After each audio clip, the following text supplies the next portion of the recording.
Salam sejahtera bagi kita sekalian. Assalamualaikum warahmatullahi wabarakatuh.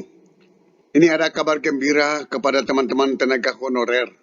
DPR dengan pemerintah telah melanjutkan pembahasan tentang revisi Undang-Undang ASN. Pada tanggal 13 Juni 2023, RDP Panja RUU ASN antara DPR RI dengan pemerintah telah dilaksanakan. Website resmi PAN-RB telah memuat RDP Panja RUU ASN. Ini kami ambil dari website resmi Menpan-RB. Inilah foto-foto kegiatannya. Ini teman-teman ya. Ini ada sekretaris Menpan-RB. Ini dari DPR RI. Pak Denny dari Kemendagri. Di dalam berita tersebut, Ibu Rini menyampaikan seiring dengan perkembangan teknologi dan tuntutan publik untuk mendapatkan pelayanan dengan lebih cepat, lebih berkualitas, dan juga lebih fleksibel. Terdapat beberapa substansi pokok dalam Undang-Undang ASN yang dirasakan perlu mendapatkan perbaikan. Oleh karena itu, penyederhanaan regulasi dan fleksibilitas pengelolaan ASN menjadi semangat RUU revisi Undang-Undang ASN beserta peraturan pemerintah turunannya. Di sana hadir semua para pejabat yang terkait dari Kemenpan-RB, dari Departemen Hukum dan HAM, dari Kemen Keuangan, dan seterusnya. Kami juga mendapat slide topik-topik pembahasan.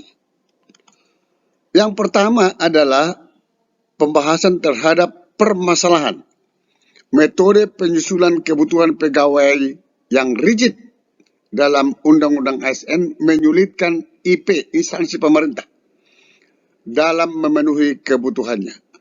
Di sini ada existing Undang-Undang ASN. Artinya yang awal.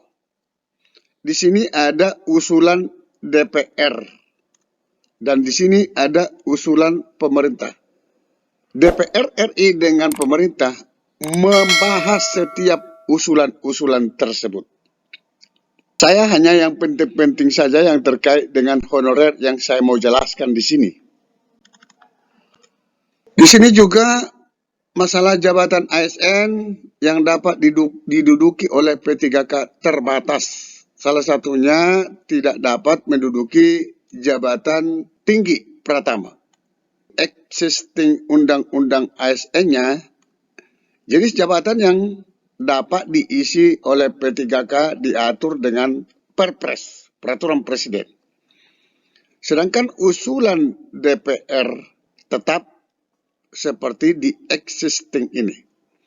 Untuk usulan pemerintah membuka peluang kepada P3K untuk menduduki jabatan manajerial, jabatan pimpinan tinggi administrator, dan pengawas. Baru yang kedua, ketentuan lebih lanjut diatur dalam PP, Peraturan Pemerintah.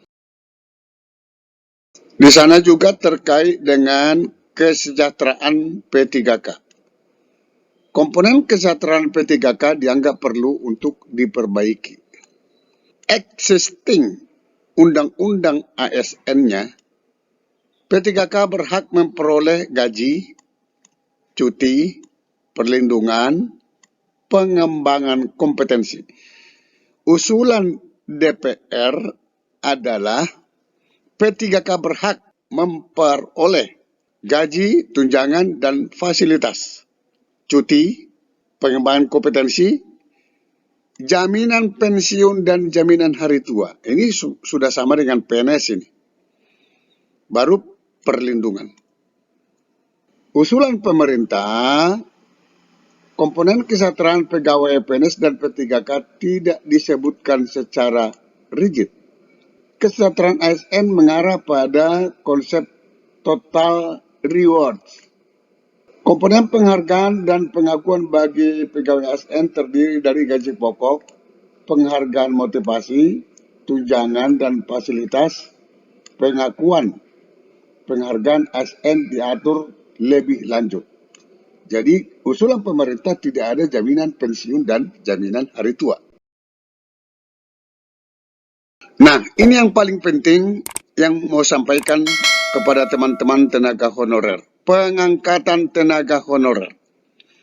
Permasalahan status tenaga honorer non-PNS pasca dari PP 49 2018 perlu diperjelas.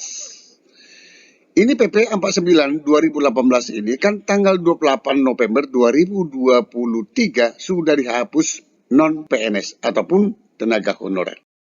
Di existing Undang-Undang ASN ini, Undang-Undang Nomor 5 Tahun 2014 tentang ASN tidak mengatur terkait penyelesaian tenaga honorer.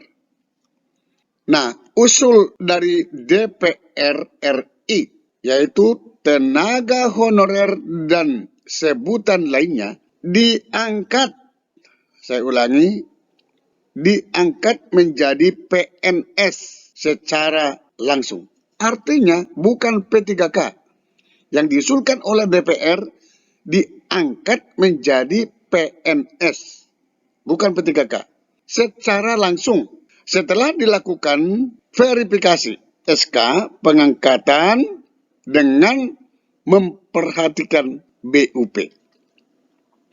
Sedangkan usulan pemerintah adalah ini diatur dalam ketentuan peralihan tenaga honorer dan sebutan lainnya. Dapat diseleksi, ini dapat diseleksi menjadi P3K paruh waktu. Selanjutnya, apabila terdapat kebutuhan P3K penuh waktu, instansi melakukan seleksi dengan memprioritaskan P3K paruh waktu. Istilah P3K paruh waktu dan P3K penuh waktu ini akan dibuat penjelasannya nanti di revisi Undang-Undang ASN tersebut. Apa yang kita harapkan di sini?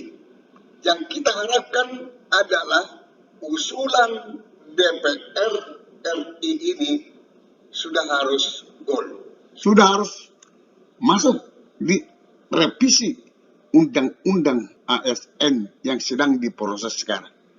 Ketika tidak masuk ini, maka harapan honorer tinggallah hanya harapan. Tetapi ketika usulan DPR ini, tenaga honorer dan sebutan lainnya diangkat menjadi PNS secara langsung, maka itulah yang diinginkan oleh para tenaga honorer. Kita berdoa, usulan DPR ini akan bisa terwujud di RUU ASN. Sampai ketemu pada video berikutnya di channel ini. Jangan lupa dukung terus channel ini dengan cara klik subscribe, like, dan loncengnya. Semoga bermanfaat. Wassalamualaikum warahmatullahi wabarakatuh. Shalom.